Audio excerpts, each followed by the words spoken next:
wanted me. I just wanted to let you know I love you, and I'm stuck in this building in New York. There's lots of smoke, and I just wanted you to know that I love you always. At number 2 World Trade Center, right? Lady was shooting in the office. We're not ready to die, but it's getting bad.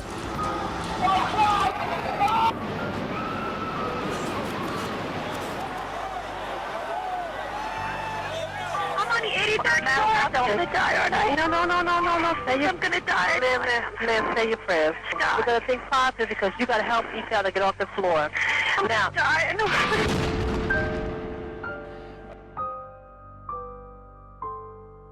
Everybody knows what happened on 9/11, right? The truth is most of my peers, I was born after 2001, don't. They almost certainly don't know why it happened. Most probably don't even know who did it. Such things aren't taught in schools now. So here's what took place on that fateful Tuesday, what the United States of America did about it, and why it's one of the most important days in American history. September 11, 2001 began as a beautiful morning on the East Coast. America was at peace, not embroiled in any foreign war.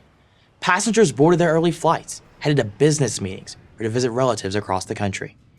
Tragically, they were not the only ones who boarded planes that morning. 19 Islamic terrorists, organized by the terrorist group that calls itself Al-Qaeda, directed by its leader Osama bin Laden and drawn from 4 Arab countries, also boarded planes that morning. All of the planes, the terrorists were split among 4 of them, were cross-country flights. Their tanks were filled to capacity with jet fuel. Within an hour after takeoff, these 19 terrorists would hijack the planes, brutally murder defenseless stewardesses and pilots, and kill 3,000 innocent people. At 8:46 a.m., a hijacked American Airlines flight leaving Boston crashed into the North Tower of the World Trade Center, the international symbol of America's economic power. 17 minutes later, a second hijacked plane, also departing from Boston, crashed into the World Trade Center's South Tower. The 2 planes, spewing their jet fuel, ignited fires that burned hot enough to compromise the building's structural integrity. Hundreds of New York firefighters and police officers raced up the towers to rescue the victims. Quite suddenly, the buildings collapsed, killing 343 firefighters, 60 police officers, and thousands of trapped office workers. A third hijacked plane, leaving Washington's Dulles Airport, crashed into the Pentagon, the headquarters of the U.S. military. 125 Pentagon workers were killed.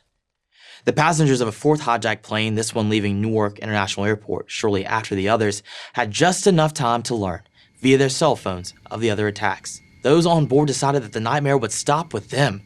Unarmed, with no hope of survival, they fought the terrorists, crashing the plane in an empty field in Pennsylvania.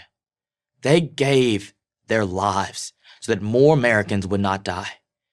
We learned later that this plane, United Airlines Flight 93, had been heading for either the White House or U.S. Capitol. The Islamic terrorists who launched these attacks made a number of claims about their motivations. But here's the truth. They did not murder thousands of Americans because they disagreed with America's Middle East policy.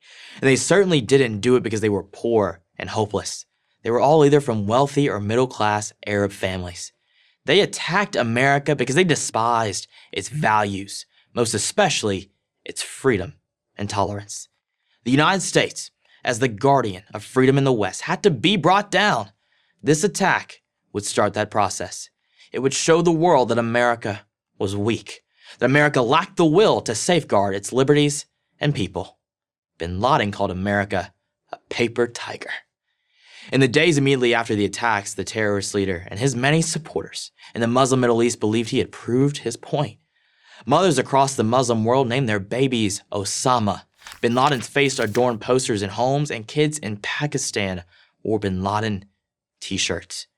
But on the afternoon of September 14th, President George W. Bush visited the twisted, still smoldering wreckage of Ground Zero, where the Twin Towers had stood, and megaphone in hand, promised that America would not be cowed. "I can hear you," he said. "The rest of the world hears you. And the people who knocked these buildings down will hear from all of us soon." And they did. America launched its war on terror, destroyed the terrorist leadership, and sent Bin Laden into a decade of running and hiding. Within 6 months, kids in Pakistan were no longer wearing Bin Laden t-shirts. And 10 years later, the CIA located, and a team of Navy SEALs killed the terrorist leader. America will always have her enemies. There will always be those who despise our freedoms, who hate our democracy, who want to see America buckle in the face of tyranny, to sacrifice our way of life to appease those who despise it. And we will always be faced with a choice: to surrender our freedoms or to preserve them, to grovel before those who hate us, or to honor the lives of the nearly 3,000 Americans who died on 9/11. But first, young Americans need to learn what happened that day.